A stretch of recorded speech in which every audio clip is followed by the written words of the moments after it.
Hello everyone, হায়ারম্যাথ 2.0 YouTube চ্যানেলে সবাইকে স্বাগত এবং যারা ফেসবুক পেজ থেকে দেখছো তাদের সকলকে স্বাগত। আজকে আমরা ক্লাস 11 ফার্স্ট সেমিস্টারের দ্বিতীয় চ্যাপ্টার করব, সেটা হচ্ছে রিলেশন অ্যান্ড ফাংশন। এর আগে আমরা ভিডিওতে সেট চ্যাপ্টারটা শেষ করেছি, যেখানে কিছু কনসেপ্ট দিয়েছি এবং কিছু এমসিকিউ করেছি। তো যারা সেটা দেখোনি তাদের প্লেলিস্ট দেওয়া আছে ডেসক্রিপশনে, সেখান থেকে তোমরা দেখে নিতে পারো। সেই সেটের পরবর্তী চ্যাপ্টারে এটা হচ্ছে রিলেশন এবং ফাংশন বা ম্যাপিং। তো রিলেশন কথাটা আমরা সবাই শুনে থাকি বিভিন্ন ক্ষেত্রে, যেমন আমাদের মধ্যে যেমন কারোর সাথে রিলেশন হয় এরকম টাইপের আমরা বিভিন্ন রিলেশন, যেমন ফ্রেন্ডশিপ বা আর কিছু, বা যারা প্রেম করছো এরকম রিলেশন আমরা শুনে থাকি। তো আমাদের মধ্যে যেমন রিলেশন হয়, তখন সেটরা বলছে কি আমরা কেন রিলেশন করব না, সেটের কিছু মেম্বার বলছে আমরাও তাহলে রিলেশন করি চলো। তো সেটের মধ্যেও ওরা রিলেশন তৈরি করেছে। তো রিলেশন আমাদের যেমন রিলেশন তৈরি করি, তার মধ্যে কিছু ক্রাইটেরিয়া থাকে বা কিছু কিছু উদ্দেশ্য থাকে বা থাকে, এটা ফুলফিল হলে আমরা রিলেশনে থাকবো। যেমন ফেসবুকে যদি কেউ ফ্রেন্ডশিপ করে, তাহলে ফেসবুকে ওকে ফ্রেন্ড রিকোয়েস্ট পাঠাতে হচ্ছে, তাহলে একটা প্রসেস থাকছে, সেই প্রসেসের পরই তো ও রিলেশনে যাবে। সেরকম এই ম্যাথের ক্ষেত্রেও কিছু প্রসেস রয়েছে, তারপরে সে রিলেশনে যাবে। হুট করে তো একটা কারোর সাথে হঠাৎ করে যে দেখা হলো রিলেশনে চলে গেল, এরকম তো কোনো ব্যাপার নাই। তাহলে যেরকম আমাদের ক্ষেত্রেও রিলেশন যেতে যে একটা প্রসেস রয়েছে, যে তার সেরকমই সেটের মধ্যেও একটা প্রসেস থাকবেই, যেটা আমাদের কমন সেন্সে বলছে। যারা ম্যাথ জানো না জানো, এমনি তো কমন সেন্সে তো বুঝবে ব্যাপারটা। তো রিলেশনে যাওয়ার আগে আমাদেরও এখানে কিছু ক্রাইটেরিয়া আছে, কিছু প্রপার্টি আছে বা কিছু ডেফিনেশন আছে, সেগুলো আমরা জানবো। তারপরে আস্তে আস্তে আমরা রিলেশনের দিকে যাব। তারা সেটের মধ্যে কি ওরা কিভাবে রিলেশন করছে, খুব ইন্টারেস্টিং ব্যাপারটা। তো চলো আমরা দেখি। তো প্রথমে আমরা কিছু ক্রাইটেরিয়া দেখব, তারপরে আমরা সেটের এলিমেন্টগুলো কি করে রিলেশনে যাচ্ছে সেগুলো দেখব। তো চলো, এক নম্বর হচ্ছে অর্ডার পেয়ার। দেখো, অর্ডার পেয়ার আমরা ফার্স্ট ডেফিনেশন জানবো। অর্ডার পেয়ার কাকে বলে? কোন একটা এ বি অর্ডার পেয়ারে আছে, মানে এ বি কে একটা যুগলবন্দি আকারে লেখা যাচ্ছে, মানে এ বি কে একটা পেয়ার আকারে লেখা যাচ্ছে। দেখো, এ বি একটা ইন্টারভ্যালের মধ্যে পেয়ার আকারে আছে, তাহলে তারা এর মানে হচ্ছে তারা অর্ডার পেয়ারে আছে। আর এটাকে বলা হবে প্রথম পদ, প্রথম পদ। বিটাকে বলা হবে দ্বিতীয় পদ, দ্বিতীয় পদ। তাহলে এরা অর্ডার পেয়ারে থাকা মানে তারা একটা পেয়ারে থাকা মানে তাদের একটা এইভাবে চিহ্নিত করা, এইভাবে আমরা থাকবে, তার মানে তারা অর্ডার পেয়ারে আছে। তাহলে যুগলবন্দি থাকা, জোড়ায় জোড়ায় থাকা, তাহলে সেটা হয়ে যাবে অর্ডার পেয়ার। আর নেক্সট তারপরে আমরা আসবো কার্টেসিয়ান প্রোডাক্ট। খুব ইন্টারেস্টিং একটা ডেফিনেশন কার্টেসিয়ান প্রোডাক্ট, যেটা পরবর্তী রিলেশনের জন্য খুব গুরুত্বপূর্ণ। তো চলো কার্টেসিয়ান প্রোডাক্টটা দেখি। কার্টেসিয়ান প্রোডাক্ট, এটাকে বাংলায় বলা হয় কার্তেশীয় গুণফল। কার্তেশীয় প্রোডাক্টের ডেফিনেশন কি? কার্তেশীয় প্রোডাক্ট বা কার্তেশীয় গুণফল হচ্ছে যে কোনো দুটো বা দুইয়ের বেশি সেট নিয়ে তাদের মধ্যে একটা যে রিলেশন হোল্ড করবে, সেটা হয়ে যাবে কার্তেশিয়ান প্রোডাক্ট। তাহলে একে ডিনোট করবো আমরা এ ক্রস বি দিয়ে। যদি এ বি দুটো সেট নিই, তাহলে তাদের কার্তেশিয়ান প্রোডাক্টটাকে ডিনোট করা এ ক্রস বি দিয়ে। এর ডেফিনেশনটা কি? এর এক্স কমা ওয়াই একটা পেয়ার আকারে আছে, such that x belongs to a and y belongs to b। তাহলে এটার মানে কি হলো? এটার মানে হলো এক্স কমা ওয়াই একটা দুটো এলিমেন্ট, এরা পেয়ার আকারে আছে, তাহলে কার্তেশিয়ান প্রোডাক্টে থাকলে এক্সটা আসবে এ থেকে আর ওয়াইটা আসবে বি থেকে। এক্স দেখো এ থেকে এসছে এবং ওয়াইটা এসছে বি থেকে, তাহলে দাদা কার্তেশিয়ান প্রোডাক্টে থাকবে। একটা এক্সাম্পল দিলে ব্যাপারটা তোমরা বুঝতে পারবে। তাহলে এক্সাম্পল নিয়ে একটা সেট নিলাম, 1 2 3, আর বি একটা সেট নিলাম এ বি। তাহলে এদের মধ্যে আমরা কার্তেশিয়ান প্রোডাক্ট কি করে বার করব? কার্তেশিয়ান প্রোডাক্ট বার করার জন্য আমরা প্রথমে ডেফিনেশন যেটা জানি, সেটা হচ্ছে x, y such that x belongs to a and y belongs to b।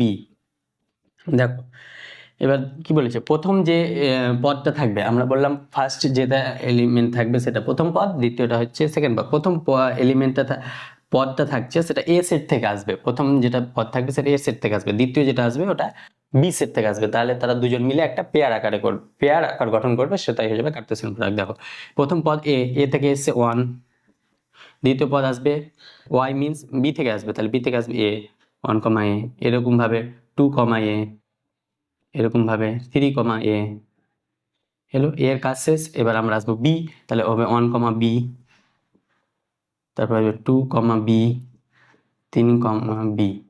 তাহলে হয়ে গেল, এটাই আমাদের কার্তেশিয়ান পদ। দেখো একটা পদ দেখো কোথাও রিপিট হবে না, মানে এমন কোনো নাই, পেয়ার নাই যেটা দুটোই একই সেট থেকে এসছে। দেখো এও এসছে প্রথম সেট থেকে, এ 1 এসছে প্রথম সেট থেকে, এ এসছে দ্বিতীয় সেট থেকে, তারপরে প্রথম 2 আসছে প্রথম সেট থেকে, এ আসছে দ্বিতীয় সেট থেকে। এইভাবে করে করে দেখো প্রত্যেকটা পেয়ার আকারে চলে এসেছে, মানে ডেফিনেশনটা স্যাটিসফাই করেছে। তাহলে এইভাবে আমরা করতে পারবো। এবার যদি আমরা উল্টো করি, বি ক্রস এ করি, তাহলে কি করে দেবো? বি ক্রস এ।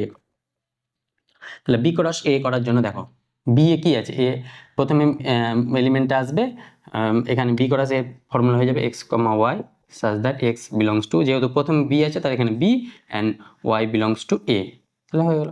তাহলে এই ক্ষেত্রে হয়ে যাবে, দেখো বিটাকে এ প্রথম পদ ধরতে হবে, তাহলে এ কমা 1, তারপর আসবে এ কমা 2, তারপর আসবে এ কমা 3, তারপরে আসবে এর কাজ শেষ। এবার বি, বি কমা 1, বি এর এলিমেন্টগুলোকে প্রথমে রাখতে হবে, বি কমা 2, বি কমা 3 হয়ে গেল আমাদের এ ক্রস বি। দেখো এ ক্রস বি এর পদ সংখ্যা, দেখো পদ এখানে কটা রয়েছে, পদ সংখ্যা মানে number of element, number of element রয়েছে 1 2 3 4 5 6। এখানেও দেখো 1 2 3 4 5 6, এদের নাম্বার অফ এলিমেন্ট বা পদ সংখ্যা সমান, কিন্তু এরা কি সমান সেট? A cross B is equal to b cross a না, কারণ এখানে দেখো প্রথম পদে 1 আছে, এখানে প্রথম পদে এ আছে, এখানে প্রথম পদে 2 আছে, এখানে প্রথম পদে এ আছে, মানে উল্টো হয়ে গেছে। তাহলে এরা কি সমান লিখতে পারবো? A cross b not equal to b cross a হয়ে গেল। আর কখন এটা সমান হবে? যদি সেটটা সমান সেট হয়, যেমন এ একটা সেট নিলাম, এর সাথে আরেকটা সেট এ বড় হয়ে যাবে, এটা বি সেট নিলাম, এর সাথে যদি সেম সেট বি আর এ কমা বি যদি নিই, তাহলে বি ক্রস বি করি, তাহলে বি ক্রস বি করলে এক কথা আসবে এ কমা এ, বি কমা বি। তাহলে এ আর সরি, এটা যদি এ নিই তাহলে এ ক্রস বি, আর বি ক্রস এ যদি করি, বি ক্রস এ করলেও আসবে এ কমা এ, বি কমা বি। দেখো যদি সেটটা সেম নিলাম, এ ওয়ান নাম দিলাম, এ ওয়ান নাম দিলাম, দেখো বি সেটটাও এ কমা বি নিয়েছি, এ ওয়ান সেটটাও এ কমা বি নিয়েছি, তাহলে তাদের প্রোডাক্টটা দেখো a one cross B is equal to b cross a one হয়ে গেছে। তাহলে কখন এটা ইকুয়াল হবে? যখন এরা সেম সেট হবে, মানে একই সেট হলে তারা এ ক্রস বি আর বি ক্রস এটা ইকুয়াল হচ্ছে, আর যদি এ আর বি আলাদা আলাদা সেট হয় তাহলে তারা ইকুয়াল হচ্ছে না। এবার আমরা এর কিছু প্রপার্টি দেখব, তো চলো প্রপার্টিগুলো দেখে নিই।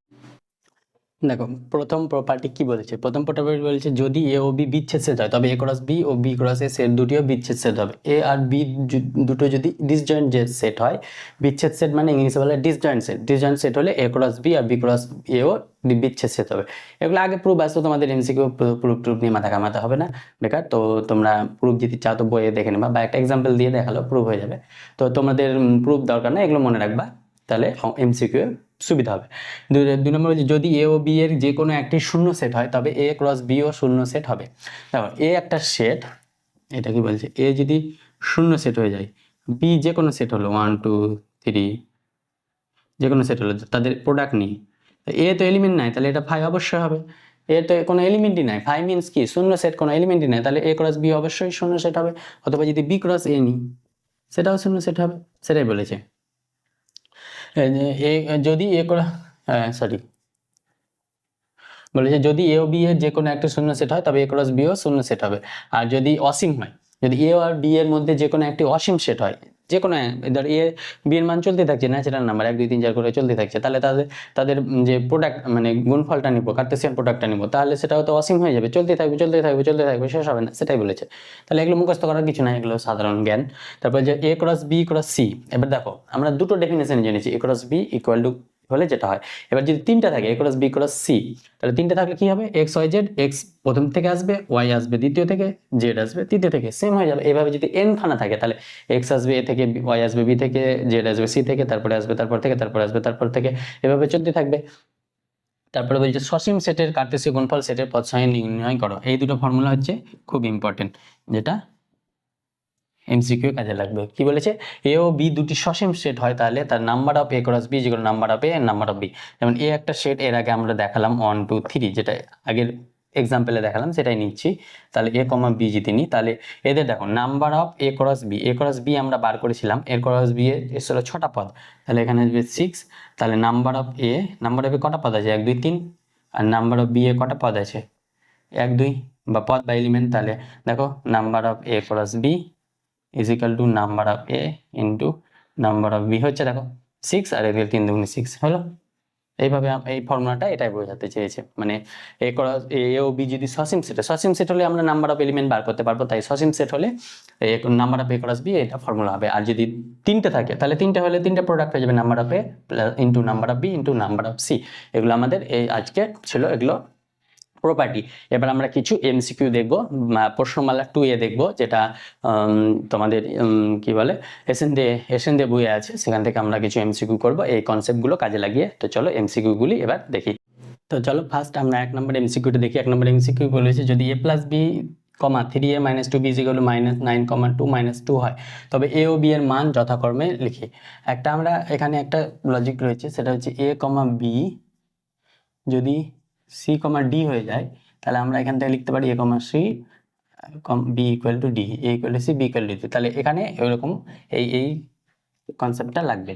তাহলে এখানে বলছে a plus B comma 3a minus 2b is equal to -9, -2, তাহলে এটা ইকুয়াল টু 9 হয়ে যাবে, এটা ইজ ইকুয়াল টু 2 হয়ে যাবে। তাহলে a plus B is equal to -9, আরেকটা রয়েছে 3a minus 2b is equal two -2। এখানে আমরা এটা থেকে আমরা সলভ করব a আর b এর মান। তাহলে এটাকে যদি 2 দিয়ে গুণ করি তাহলে কত হবে, 2a plus 2b is equal two -18। এটা যদি তারপরে এই দুটো যোগ করবো, তাহলে 3a minus 2b is equal -2, 2a plus 2b is equal two -18। তাহলে এটা হলো 5a ইজ ইকুয়াল টু -18 -20, তাহলে এটা 4, তাহলে a ইজ ইকুয়াল টু -4। তাহলে a -4 বসলে b ইজ ইকুয়াল টু -9, আর -4টা এদিকে গেলে হয়ে যাবে +4, তাহলে হয়ে যাবে -5। তাহলে -4, -5 এটা হয়ে যাবে আমাদের answer, option D.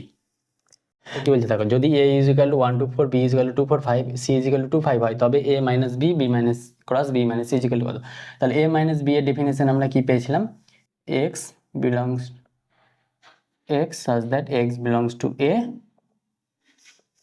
but or x belongs to b, or হবে এটা or, এটাকে বলা হয় or চিহ্ন or।